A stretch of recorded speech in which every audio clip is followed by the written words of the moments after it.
Motor শ্রমিক ইউনিয়নের committee নিয়ে দ্বন্দ্বে রাজশাহী থেকে দূরপাল্লা ও আন্তজেলায় বাস চলাচল বন্ধ রয়েছে।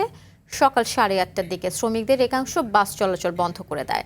পূর্ব ঘোষণা ছাড়া বাস বন্ধ থাকায় চরম ভোগান্তিতে পড়েছেন যাত্রীরা। সংশ্লিষ্টরা জানান, রোববার রাজশাহী জেলা মোটর শ্রমিক ইউনিয়নের কমিটি ঘোষণা করে বাংলাদেশ সড়ক পরিবহন শ্রমিক ফেডারেশন। তবে নির্বাচন ছাড়া পছন্দের কমিটি দেওয়ার প্রতিবাদে শ্রমিকদের একাংশ সকাল থেকে আন্দোলন শুরু করে। তাদের দাবি, ঘোষিত কমিটি বাতিল করে আহ্বায়ক কমিটি গঠন করে নির্বাচনের প্রক্রিয়া শুরু করতে হবে।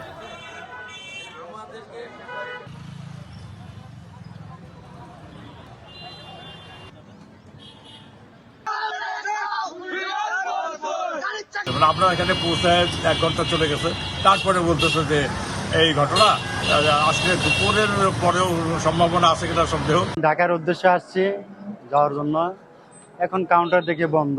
এখন লোকাল কিংবা ভেঙে ভেঙে যেতে হবে, এটা শর্ট ডিস্টেন্স ট্রাভেলারদের জন্য কোনো সমস্যা না। দর্শক, এই বিষয়ে আরো জানাতে রাজশাহী থেকে সরাসরি যুক্ত হচ্ছেন সহকর্মী মুস্তাফিজ রকি। দূরপাল্লা ও আন্তজেলায় বাস চলাচল না করায় যাত্রীরা কিভাবে চলাচল করছেন জানাবেন। এছাড়া জানাবেন যে কখন নাগাদ আবার বাস চলাচল শুরু করতে পারে। আফসানা, প্রায় 8 ঘন্টারও বেশি সময় ধরে রাজশাহীর সাথে সারা দেশে দূরপাল্লা এবং স্বল্পপাল্লার যে বাস চলাচল সেটি বন্ধ রয়েছে।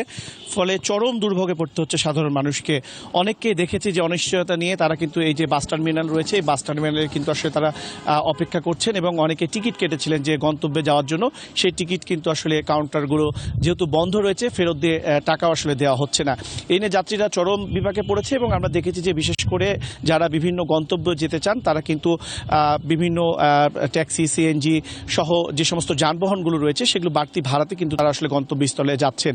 আমি কিছুক্ষণ আগেও রাজশাহী সড়ক পরিবহন মালিক সমিতি এবং মোটর শ্রমিক ইউনিয়নের নেতাদের সাথে কথা বলার চেষ্টা করেছি। তারা বলছেন যে তারা আসলে নিজেরাও জানেন না যে কখন নাগাদ এই যে চলমান যে সংকটটি, কমিটি নিয়ে দ্বন্দ্ব, সেটি সুরাহা হবে। কিছুক্ষণ আগে আমি কেন্দ্রীয় বাস টার্মিনাল যেটি রয়েছে রাজশাহী শিরোল বাস টার্মিনালে, সেখানে গিয়েছিলাম। সেখানে গিয়েও দেখেছি যে শ্রমিকদের একটি অংশ কিন্তু তারা বাস চালানোর বিষয় নিয়ে কিন্তু আসলে আন্দোলন করছেন এবং অপরপক্ষ কিন্তু যারা বাস বন্ধ রেখেছিলেন তারা কিন্তু এই মুহূর্তে আসলে নেই। তারপরেও কিন্তু আমরা দেখতে পাচ্ছি যে সমস্ত স্বল্প এবং দূরপাল্লার যে সমস্ত টিকিট কাউন্টারগুলো রয়েছে বাসগুলো, সেগুলো কিন্তু আপাতত বন্ধ রয়েছে। ফলে স্থানীয় প্রশাসনের সাথেও কিন্তু যারা নেতৃবৃন্দ রয়েছেন তারা কিন্তু আসলে চেষ্টা চালাচ্ছেন। আপনি জানেন যে গত 23 এপ্রিল এই নিয়ে কিন্তু আমরা দেখেছিলাম রাজশাহী শিরোল বাস টার্মিনালে দুই পক্ষের কিন্তু ধাওয়া পাল্টা ধাওয়া এবং সংঘর্ষের ঘটনা ঘটেছিল। এর পরবর্তীতে একটি মামলাও হয়েছিল এবং সেই মামলাতে মোটর শ্রমিক ইউনিয়নের বেশ কয়েকজন নেতার নামও আসে। ফলে এই যে ধরে কিন্তু মূলত এই কমিটিটি আসলে গত রোববারে যে সড়ক পরিবহন ফেডারেশন রয়েছে তাদের পক্ষ থেকে 21 সদস্যের কমিটি আসলে ঘোষণা করা হয়।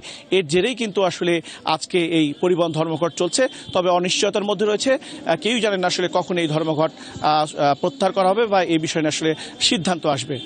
সুরাইয়া, ধন্যবাদ রকি আপনাকে।